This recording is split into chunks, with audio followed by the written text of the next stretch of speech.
Damon Stoudamire, new head coach at Pacific. Before we get into anything else, how did you land here? I talked to Ted Leland. He called, reached out to me, talked for about 3 hours or so. It was a great conversation, great dialogue. And after a while, we opened up to each other, but then it's like we filling each other out. And then I said, well, Ted, look, I'm gonna be honest with you. If you guys want me at Pacific, I want to be at Pacific. Let's make something happen. You know what I mean? So I was like, I kind of tried to speed up the process a little bit. And after the AAC championship game, I flew out the next morning, Monday morning, and met with everybody here. And announcement came Wednesday. That little time, that little week and a half, was probably the most exciting time that I've had in a long time. When you were introduced at Pacific in mid-March, you stopped to make sure you thanked your head coach in high school and in college, of course, Lute Olson at Arizona, and you said that they both made you into the man that you are today. What are some lessons away from basketball from them that stuck with you? Well, just always be true to myself. Both of them, were kind of the same person.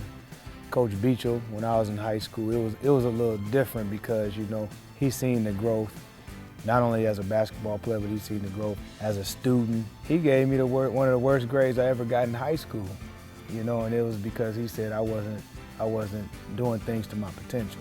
So that's when I realized from him that he cared about more than just basketball with me. He cared about who I was, Damon Stoudamire, the person. And then I fast forward and I go to college, and it was like Coach Olson started all that from day one. The one thing I can say about him was just he brought that family atmosphere.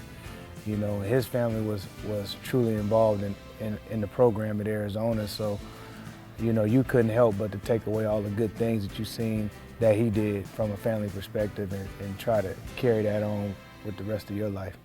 This is your first head coaching job. Are you scared, nervous, excited? What's going on? I said in my press conference I hadn't been that nervous in a long time, especially, playing ball and doing all those things. I'm telling you, once I get between the lines, I don't even think about not being a head coach before. I feel like I'm prepared, and then the things that I can't prepare for, I can't be nervous about those things. I'm gonna have the proper help, and I'm gonna look for guidance along the way, but do I feel prepared? I feel like I'm prepared as much as I can be without the things that's gonna jump in front of me that I don't have the answer for yet. You were an assistant at Memphis and Arizona recently, so you know the Pac-12, you know the AAC. What are your impressions of the West Coast Conference? It's a league that traditionally has had great shooting four-men, guys that can stretch the floor out. They've had good guards in their own right, guys that kind of emerge, and you don't hear about them until their senior year because you don't just see a whole lot of guys leaving school early. I think the one thing that I would say about the league, growing up in Portland, Oregon, so I still used to see games. You've had those same usual suspects at the top, and they've dominated the conference for a long, long time. And I'm just trying to strive to take steps along the way to ultimately get up there where the big dogs are. Obviously, Pacific has had some tough time in recent years. What do you feel you need to accomplish here in order to succeed at Pacific? I really haven't put an expectation on what it's going to take to be successful. But the one thing I want to do is I want to obviously produce a great product on the floor. I think basketball-wise, winning and all that stuff is going to take care of itself.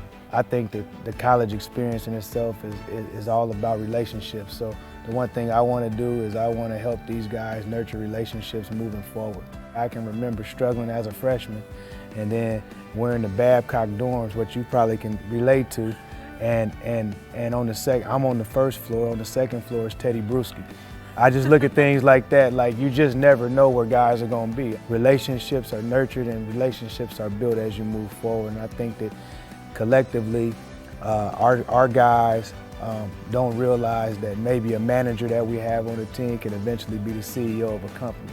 That's what I'm all about. I'm all about relationships.